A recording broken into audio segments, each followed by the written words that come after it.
Nos vamos a la comunicación telefónica. Está del otro lado Julián Blesmar, graduado en Comunicación y Economía por la Universidad de Buenos Aires y la Facultad Latinoamericana de Ciencias Sociales. Julián, ¿cómo estás? Rodrigo Pozo te saluda y el equipo de Minutos Contados. ¿Qué tal, Rodrigo? ¿Cómo andan?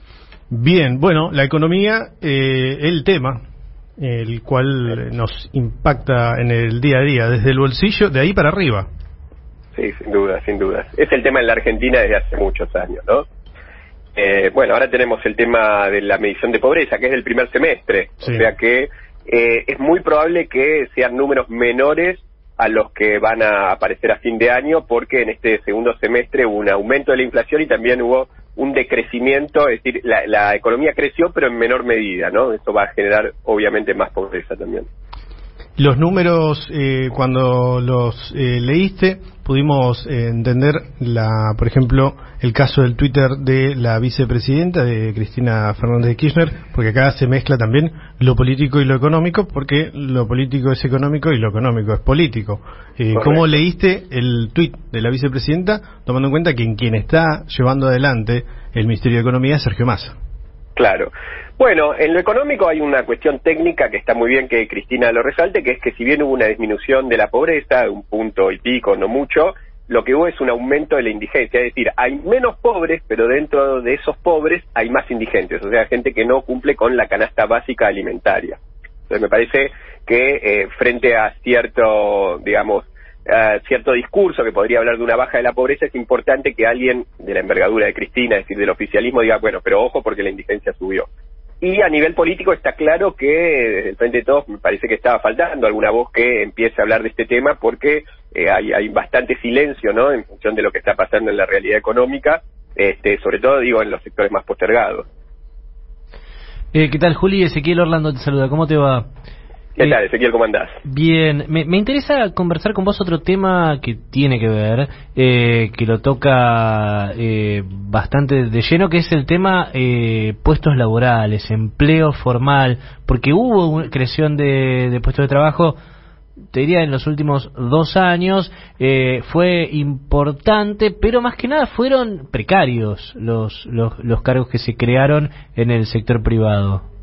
Sí, efectivamente, están encabezados por monotributistas e informales, ¿no? Con lo cual, a ver, uno podría decir, en principio es importante la generación de empleo, fue un drama de la Argentina el tema del desempleo, pero no hay que perder de vista de que estos son trabajadores informales, es decir, sin ningún tipo de derechos sociales, o monotributistas, que son también quienes, bueno, tienen una relación precaria, en muchos casos son una relación de dependencia encubierta, ¿no?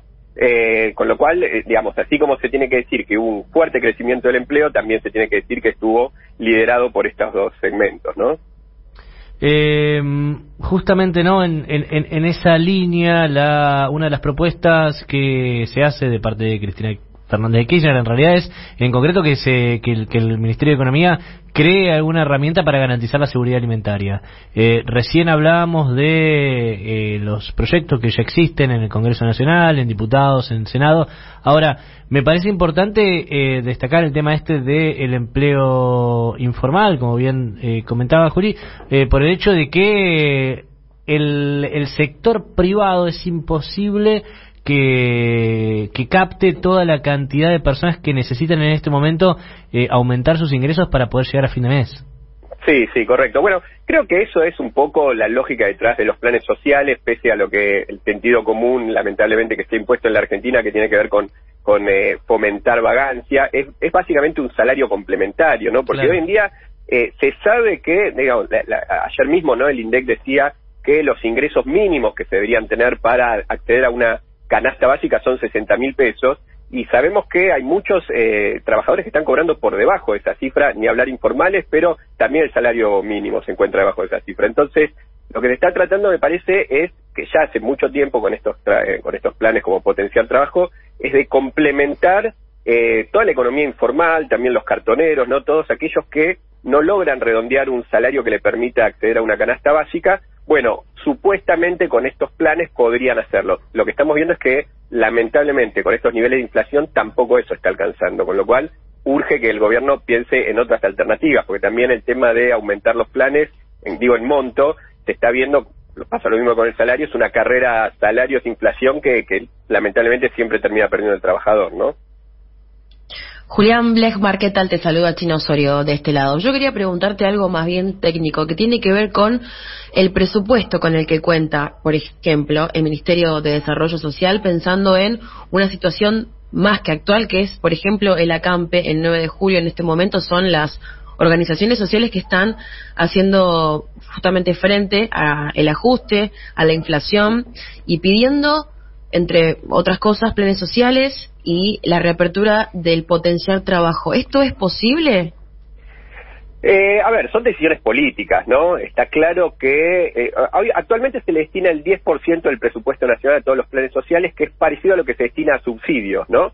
Con lo cual uno podría pensar que ahora con esta nueva segmentación va a haber recursos que el gobierno va a dejar de transferir a sectores que además no lo necesitaban, ¿no? De clases medias, clases altas por subsidios energéticos, y que claramente podría ser, si el gobierno toma la decisión política de que así sea, transferido a estos sectores vulnerables. El tema es que, bueno, el gobierno también está enmarcado en un acuerdo con el FMI de reducción del déficit fiscal, que reafirmó Massa que las metas se iban a cumplir, con lo cual uno tiene ciertas dudas sobre si el gobierno va a tener la decisión política de avanzar en esa dirección, o más bien de respetar ciertas variables que se acordaron de vuelta, reducción del déficit fiscal, de la emisión monetaria, de acumulación de reservas, para lo cual tiene que haber un ajuste.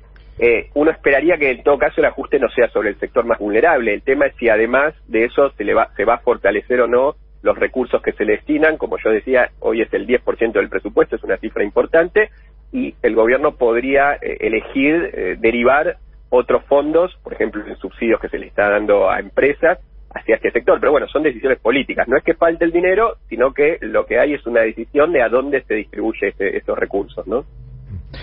¿Qué tal, Julián? Miguel Fachenta te saluda. ¿Qué tal, comandante? Bien.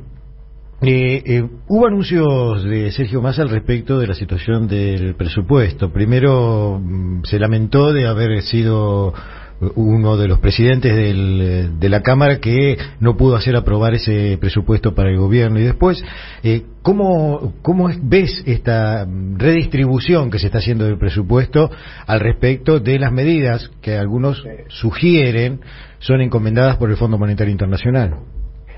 Sí, yo te diría, más que sugieren, el gobierno reafirmó esto. El Sergio Massa apenas asumió, dijo que se iban a cumplir las metas acordadas a principio de año por el ministro Guzmán con el fondo, que son metas de ajuste, y el centro cifra de la CTA hizo un cálculo de cuánto sería. O sea, es que es medio complejo decir reducción o aumento del déficit fiscal, porque eso tiene que ver también con suba de los ingresos, ¿no? De la recaudación tributaria, con lo cual uno podría reducir el déficit fiscal sin un ajuste, si es que aumentan los ingresos. Entonces, hicieron un cálculo el centro cifra de la CTA, un centro muy prestigioso, y dijeron que en función de los números que proyectaba el presupuesto, habría un ajuste del 3,7% del gasto primario el año próximo, con lo cual este presupuesto va en sintonía con el acuerdo con el Fondo Monetario y es un presupuesto de ajuste. Julián, en torno a lo que nos está dejando sobre la mesa, lo que ocurre con el sector de los neumáticos, el SUTNA, el pedido del sindicato, y lo que se traslada después a otros ámbitos de otros sectores, y que también de alguna manera lo planteó hoy Cerruti por la mañana cuando hablaba sobre los alimentos y esta excesiva rentabilidad empresaria y que hay que corregirlo. ¿Ves con buenos ojos que por suerte se haya puesto sobre la mesa esta discusión? Sí, por supuesto. El tema es que además de, de comentarlo, se accionen medidas al respecto, ¿no? O sea, a mí me parece que, como vos decís, está bien focalizar el tema. Ahora uno tiene que pensar, bueno, qué medidas se van a hacer, porque en realidad ya hace un tiempo que se está hablando de esto, pero hasta ahora no hemos visto medidas del gobierno a tal efecto.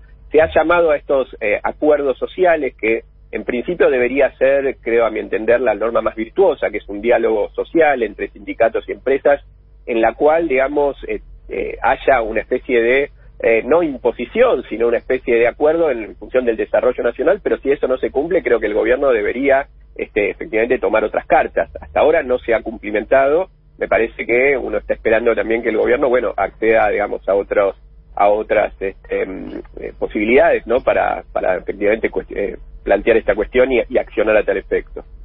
En ese contexto que estás narrando, hoy también se puso sobre la mesa el tema de la participación a las ganancias de los trabajadores con diferentes gremios. Kicillof, en una entrevista radial, hacía referencia al momento en el cual, junto a Palazzo, conseguían que Bancaria tuviera ese privilegio de la participación a la ganancia de los trabajadores. Digo, supuestamente esto no debería suceder y no sucede. Aparte, hasta donde yo sé, esto está dentro de la Constitución, si mal no recuerdo. Es constitucional, el 10% de las ganancias se tienen que distribuir entre los trabajadores. Prácticamente no se cumple, no sé si hay algunas empresas que lo hacen de forma, digamos, unilateral, no una cuestión más de buena voluntad, porque el gobierno, ni este ni el anterior, mucho menos, pero tampoco durante el kirchnerismo se ha llevado adelante a que se cumpla con esta cuestión constitucional de Huerta. Y bueno, cada tanto hay planteos, como estábamos diciendo recién con esta última cuestión referido a la rentabilidad de las empresas productoras de comida. Uno espera, además de planteos, ciertas medidas del gobierno que hagan efectivas, ¿no? Estas cuestiones que, como bien lo planteaba, son constitucionales. Julián, agradecerte por estos minutos y bueno, estamos más que atentos a la economía del día a día, que es una preocupación que nos pega. Yo te lo decía al inicio, a nosotros bolsillo, pero después la macro que la repartan. Sin duda, sin duda. Bueno, les agradezco a ustedes,